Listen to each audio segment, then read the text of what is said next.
Bharatiya Janata party 2020తో పోల్చుకుంటే బలమైనటువంటి సీట్లే సాధించింది. 2020లో జరిగినటువంటి మున్సిపల్ ఎన్నికల్లో బీజేపీ 2 మున్సిపాలిటీలు గెలుచుకుంది. మున్సిపల్ కార్పొరేషన్లలో అప్పుడు కాంగ్రెస్ బీజేపీ ఒకటొకటి అన్నటువంటి కాన్సెప్ట్ ఉంది.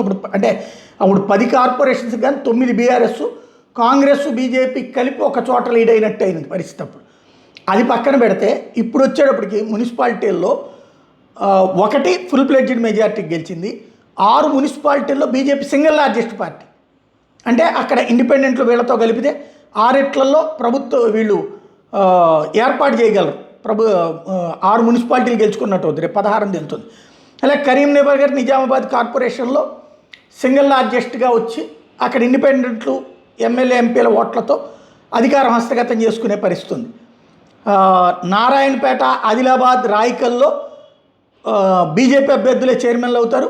ఎక్స్-అఫీషియో స్వతంత్ర మద్దతుతో చైర్మన్ పదవులు దక్కించుకునేటటువంటి అవకాశం ఉంది.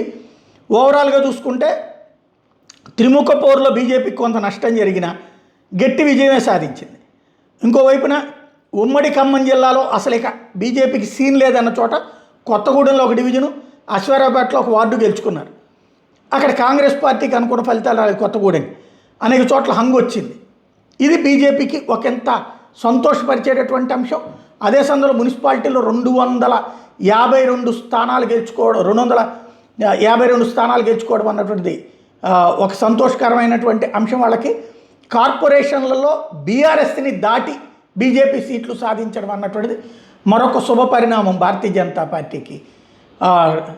శాంతం ఎక్కడో ఉంటుందన్న దశ నుంచి ఇప్పుడు గట్టి పోటీకి వచ్చింది.